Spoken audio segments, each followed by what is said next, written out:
Hi, Malik. Hi, how are you? Good. How are you doing today? I'm doing great. Could you tell us a little bit about yourself, Malik? Well, hello, my name is Malik. I'm 14 years old and I'm a 10th grader at School of Humanity High School.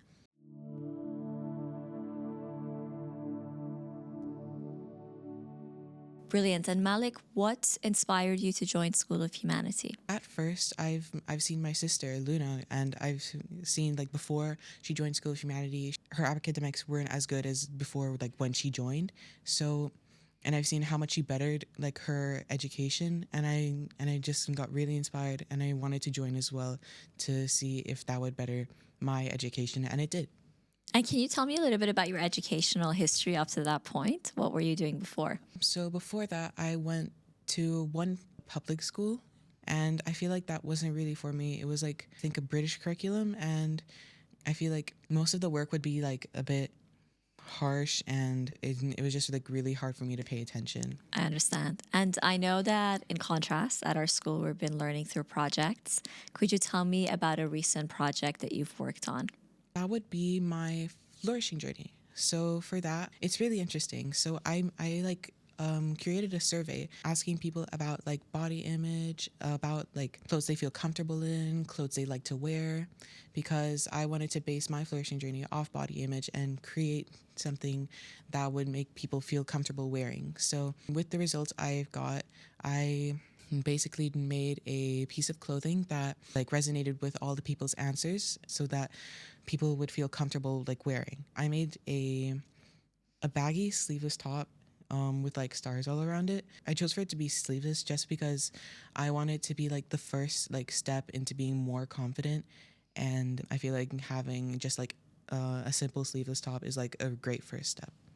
That sounds really meaningful. Was there a reason you wanted to focus on body image? I have struggled with body image a lot, and I wanted to like advocate for that, and I wanted to like empower people that also struggled that with that. A lot of people will relate to that particular challenge, especially in the age of social media and the perception of what beautiful is, right, with what's being promoted online. I commend you for channeling that into doing something about it and actually helping lift others. And speaking of problems in our world, I'm really curious about what your favorite challenge has been that you've embarked on so far. Probably either activism through the arts or social entrepreneurship. So like activism through the arts is like really interesting because there's like so many ways you can like protest and advocate for something through different mediums of art, like dancing, singing, art, like drawing, painting, poems, and it's like really interesting for me. It was really interesting for me to learn about. Art can bring about social change, and great examples there. Could you teach us something that you've learned recently? Something that I've learned recently, since I'm in my social entrepreneurship challenge right now, I've learned a lot about budgeting, and it's been like really helpful. I've learned 50/30/20 rule. It's like spending 50 on your needs, 30 on your wants, and 20 on your savings. And I feel like that's really important to like know, and really help me like learn the importance of like having your money's worth and like having like knowing what like how much you need to save.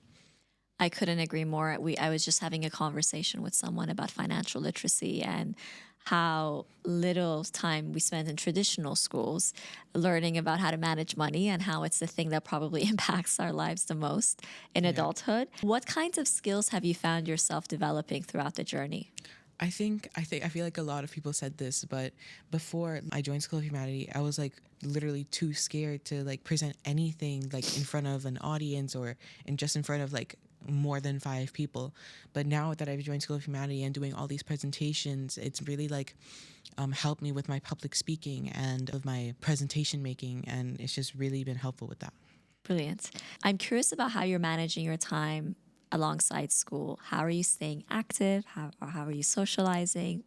What does Malik do in a given week?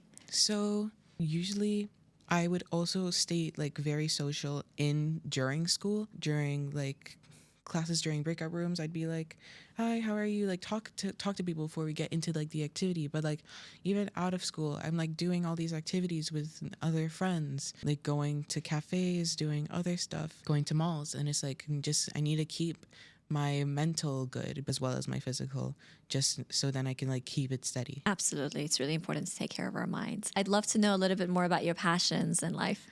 So I really love to dance. Dance is like one of my biggest passions. I recently got into dance, but I've been like so into it. And I just like learning new dances, new moves. It's a way to be like free, and it's like, and I feel so great, and it just feels so me.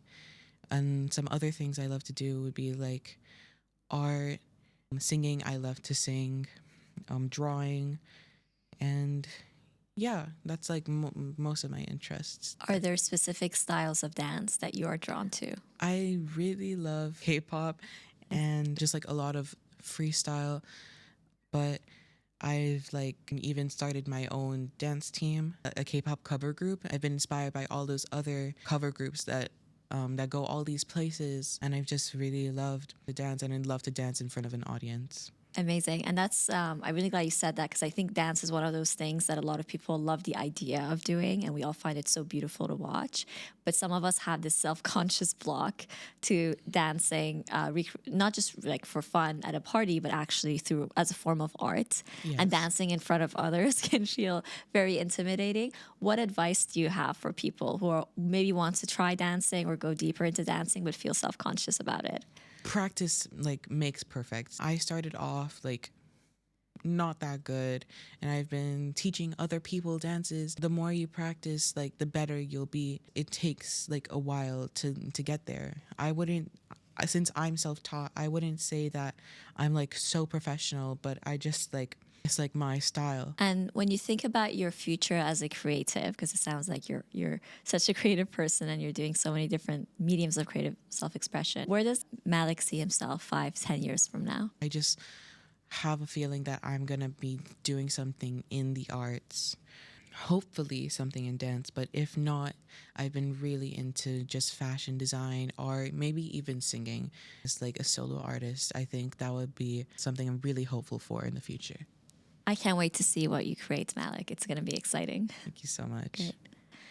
Final question. What are you most proud of? The thing I'm most proud of would probably be like my most like successful flourishing journey with like the body image through like making clothes. I feel like I felt really empowered doing that. And also just as well my public speaking. I feel like I'm really proud of that since I've developed like all this way, like being in the school for like more than 2 years now. It's been really, I'm really proud of that. It sounds like you've learned a lot, and I really appreciate you taking the time to share a bit more with us today. Thank you, Malik. Thank you so much.